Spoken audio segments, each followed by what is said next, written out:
Okay, so I'm going to do number 21. From page 825 in the textbooks for algebra-based physics. So, number 21. Apparently, this one, five bars. 5 bars. I don't know if it deserves 5 bars, but it has 5 bars. And so you can look this up. You can pause the video and look this up. And for those of you who don't have the textbook, I try to get the gist of the problem as I sketch out the given. If I do a good job with given, you should know what the problem is about, and if I don't do such a good job with the given, then you will have no idea what the problem is talking about. But here's what it says. So in a Bohr model of the hydrogen atom, you have the nucleus that has a positive charge, and then you have an electron has a negative charge, and this thing roams around in a circle. You have a charge Q that moves in a circle. Now, if a charge moves in a circle, then there is a current that moves in a circle. And if there is a current that moves in a circle, then there is a magnetic field set up by the circular current. So what do we have here? We have the radius. We have the Bohr's radius of hydrogen atom. So let's label this as R. Let's put this up here. R is 5.3 times 10 to the minus 11th meters. And this electron of 2.10 to the 6th meters per second. So what's given to us is the speed which this electron moves, so v, and that v is, what did I say, 2.2 times 10 to the 6th meters per second.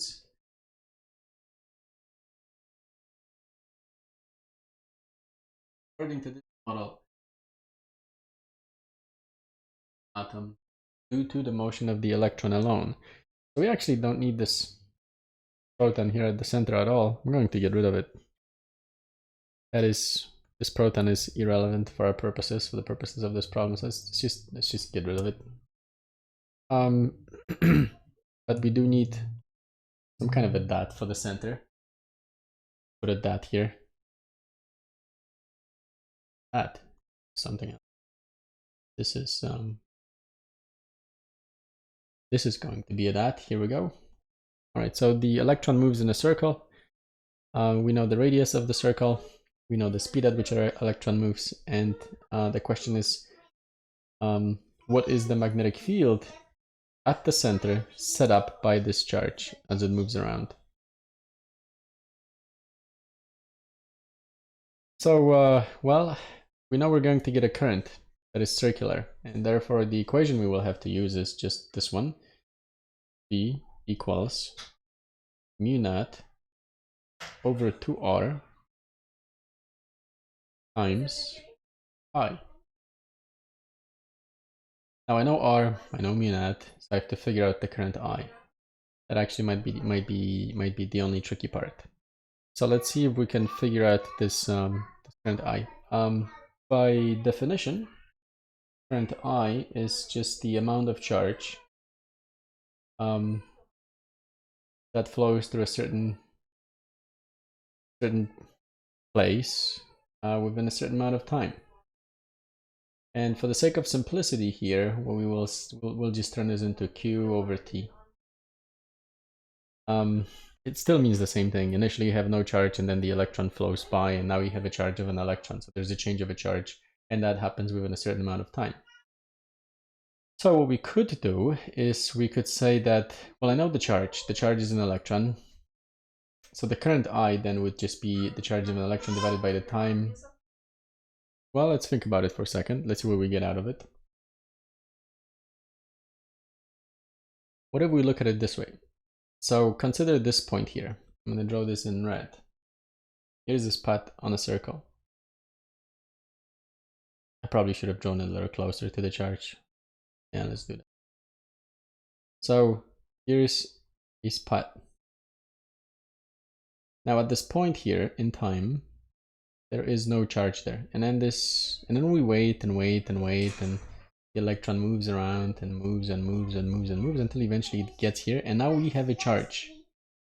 So the initial charge at this spot is 0, and the final spot at this charge is the charge of the electron. So what I could do is I could actually forget that. Maybe we don't need to specify it. So then the charge delta Q would be the final charge minus the initial charge. Now the initial charge at the location, that red spot, is 0, but the final charge at that red spot is the charge of the electrons. I could just make this thing, well, E, where E just represents 1.6 times 10 to the minus 19 coulombs, the charge of an electron. So this would be the delta Q. Now the delta T that corresponds to this change of charge would be the time that it would take for the electron to go all the way around to the red spot. And so that would be, well, time to complete one revolution. So I'm going to put here time to complete one full revolution. So let's figure this out. Let's figure this out. We know the speed, we know the radius, so that shouldn't be too bad. So let's do that. So then what I could do is speed v equals the electron moves at a constant speed, so it's just going to be distance over time. Now the distance here is the circumference, which is 2 pi times r over, well, the time for the full revolution, which is, I labeled this as delta t. So now I have a way to figuring out the time needed for my equation up there. That would be 2 pi times r over v. Now I have r and I have v. So let's take this. Let's take this expression here, delta t, and let's plug it into that equation. And likewise, let's take this value for delta q and let's plug it into here. Now I have a way of getting the current produced by this electron as it moves around the center of the hydrogen atom in the Bohr model. So magnetic field at the center would then be mu naught over 2 times r times current I, which now becomes charge of an electron, so 1.6 times 10 to the minus 9 divided by delta t, which is 2 pi times r divided by v. Now what this amounts to is, well, I could actually plug in the numbers at this point, but let's maybe simplify it a little. So the magnetic field equals mu naught, which is 4 pi times 10 to the minus 7th, times 1.6 times 10 to the minus 19 times v, all of this divided by 4 pi r squared. 4 pi goes away, and then I guess I'll have to play around with the numbers. The magnetic field at the center would then be, all right, let's pull out the calculator and calculate this. I have speed is 2.2 times 10 to the 6th meters per second, so let's multiply this out. Well, that turns out to be 12.5 Teslas. 12.5 Teslas. That actually is surprisingly large. So two comments that I have about this problem. One is the value itself. This is big. Normally when we were calculating magnetic fields, there were some small numbers, 10 to the minus 4th, 10 to the minus 5th. So this implies that you would get a very, very strong magnetic field on the inside of the atom. Not so much on the outside of the atom as you move away from the atom, but apparently at the center would be very strong. Okay, so that's one thing.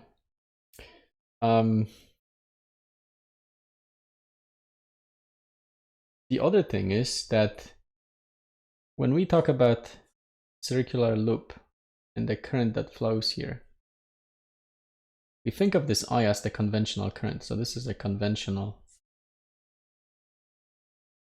current, meaning that it's as if the positive charges were flowing. And from here, we can use the right-hand rule to figure out the direction of the magnetic field. So if you take your thumb and the thumb points in the direction of I and you curl your fingers, you would get the magnetic field pointing like this into the page.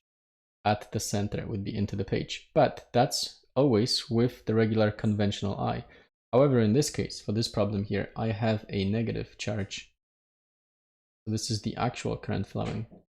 And that would imply that things flip the direction. So for this problem, the magnetic field would actually have to use the left hand, or I could flip the right hand. Anyways, it would be the reverse. So if in this case, the current flows into the page, or rather the magnetic field points into the page at the center, in this case, the magnetic field would have to come out of the page at the center and then do something like this. Reason being is that the right-hand rule works with the conventional current, and if you are not dealing with a conventional current but actual current, you have to flip the direction. All right, so I think that does it for number 21. So I've cleared up the picture. I'm going to solve number 5. Number 5 on page 825 in your textbooks. If you have the textbook, look this problem up. If you do not have the textbook, deduce from the context what is happening. And the problem runs like this. We have 2 wires. So here's one wire. And then here's another wire.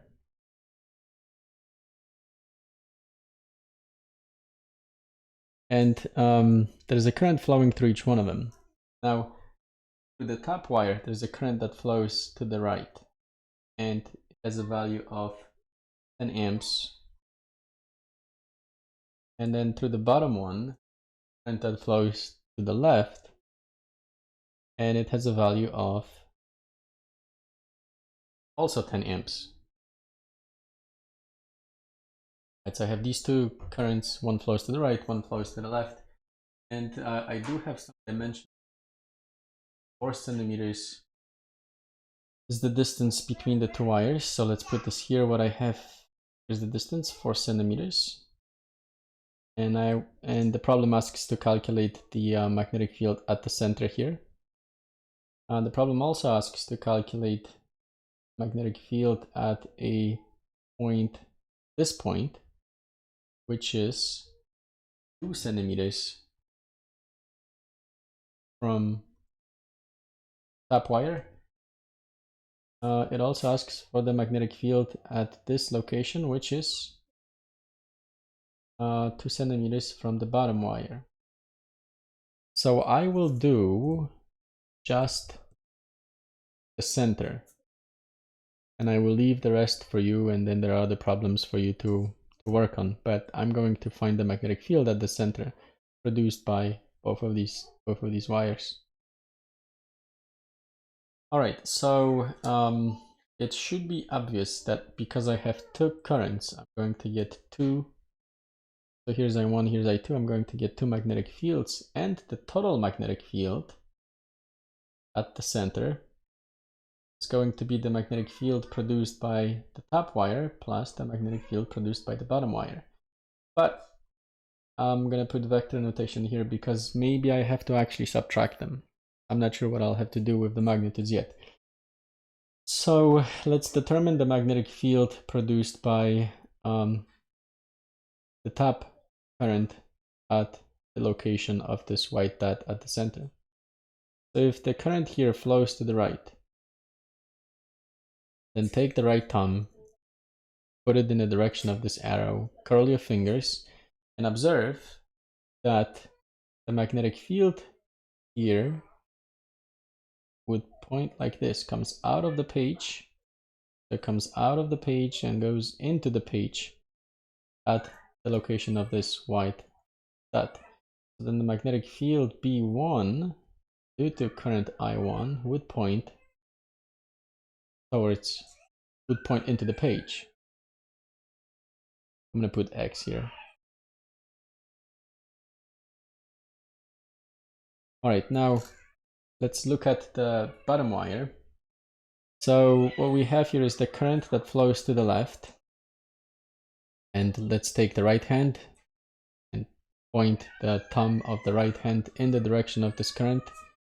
And then curl your fingers and you will find out that the magnetic field due to this wire comes out of the page here, all the way around, and then points into the page at the center. And so I'm going to put X here. This would be B2. Well, since they both point into the page at this white dot, then it would be pretty clear at this point to write that the total magnetic field is in fact going to be the sum between B1 and B2, and I don't have to subtract them. All right, now the rest is fairly straightforward. We're looking at the magnetic field due to a straight wire, so it would be the first equation from the three that I have on the left. I would use mu net times I1 over 2 pi r plus r1 plus mu net times I2 over 2 pi r2.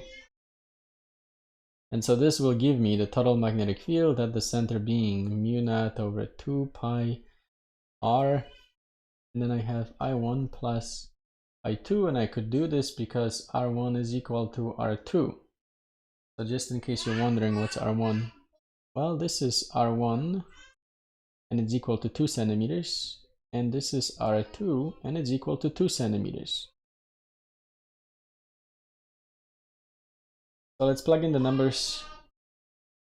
Total magnetic field is 4 pi times 10 to the minus 7th divided by 2 pi times the distance, which was 2 centimeters, so 0.02 of a meter, times the sum of the two currents, so I have 10 plus 10, 10 plus 10, and then this will give me, see, pi's cancel out, this gives me 2, so then this goes away, that goes away. In that case, the total magnetic field is going to be